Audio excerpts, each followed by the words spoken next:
হুজুর, আমি এক অসহায় নির্যাতনের শিকার নারী, স্বামী ও শ্বশুর বাড়ির কাছে কাছে নির্যাতনের শিকার আর কি। আমার বিয়ে হয়েছে 2 বছর, 1 বছর একটি ছোট মেয়ে আছে। স্বামী বিয়ের আগে থেকে কাপড়ের দোকানে চাকরি করত, তার পাশাপাশি অবৈধ ব্যবসা করত। আমরা জানতাম না, বিয়ের পর কিছুদিন বন্ধ ছিল, কিন্তু এখন আবার শুরু করেছে। আমি জানতে পারি? আমি জিজ্ঞেস করলে এত টাকা কোথায় পাও, আমাকে বলতো না, জোর দিয়ে প্রশ্ন করলে মারধর করে, হারাম টাকার ভাত খাবো না বললে সে আমাকে ত্যাগ করতে রাজি, কিন্তু হারাম ব্যবসা ছাড়তে রাজি না। যাই হোক, খোলাসা কথা কি, এই হারাম টাকা খেয়ে জেনে শুনে আল্লাহর জবাব দিব কিনা, আমি কি দিব, আমি নাকি ডিভোর্স দিলে হবে কিনা? খোলাসা কথা ভাই বোঝা গেছে আমাদের এক বোনের আর্তনাদ এবং বেদনা। এই প্রশ্ন পড়ার পর আসলে সত্যি কিছু পুরুষের প্রতি আক্ষেপ হয়, একইভাবে কিছু নারীর প্রতি আক্ষেপ হয় যে আল্লাহকে চিনে এরকম একজন জীবন সঙ্গী পেয়েছে, অথচ তার কদর করতে পাইল না। এর চাইতে বড় দুর্ভাগ্য আর কে আছে বলেন? কত পুরুষ আছে যে একজন আল্লাহওয়ালা ভালো দিনদার জীবন সঙ্গিনী খোঁজে পায় না, আর এই কপাল পোড়া আল্লাহ তাআলা তাকে ভালো জীবন সঙ্গিনী দিয়েছেন, তারপরও তার কদর সে করতে পারে নাই। এই চরিত্রটা তো ফেরাউনের চরিত্র।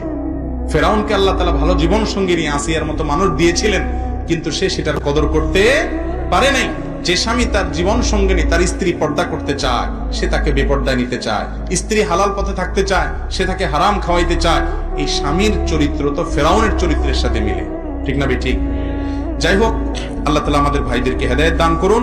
আর এই বোন যিনি প্রশ্ন করেছেন, আপনার উত্তর হলো যে এরকম পরিস্থিতিতে আপনার জন্য যদি অন্য কোনো উপায় না থাকে, তাহলে সেক্ষেত্রে তার যেহেতু হালাল উপার্জনও আছে, আবার হারাম উপার্জনও আছে, তার উপার্জন থেকে আপনি আপনার জীবন ধারণ করতে পারেন প্রয়োজন অনুপাতে, যেহেতু আপনি নিরুপায়।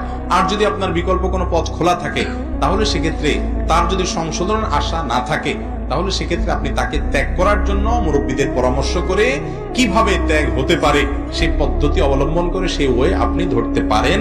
কিন্তু সেটা হবে আপনার শেষ চিকিৎসা বা শেষ আপনার করণীয়। তার আগে তাকে সংশোধনের জন্য সময় দেওয়া, সুযোগ দেওয়া, অপেক্ষা করা, এই কাজগুলো আপনাকে করতে হবে। কারণ একজন মেয়ে যত দ্রুততার সাথে সংসার ভেঙে ফেলতে পারে, আমাদের সমাজের বাস্তবতায় গরিব মানুষ হলে, আপনার নিম্ন মধ্যবিত্ত নিম্ন মধ্যবিত্তের মানুষ হলে, তাদের জন্য পরবর্তীতে যে হ্যাসেল আসে, যে হ্যাসেল ট্যাকেল দেওয়াটা এত সহজ না। অনেক লোক উস্কানি দেয় সংসার ছেড়ে দেওয়ার। আমি বলছি, হারাম থেকে আপনাকে অবশ্যই বেঁচে থাকার জন্য আপ্রাণ চেষ্টা করতে হবে। প্রয়োজনে নিজে বসে বসে হালাল উপার্জনের ব্যবস্থা করেন, সেটা দিয়ে খান।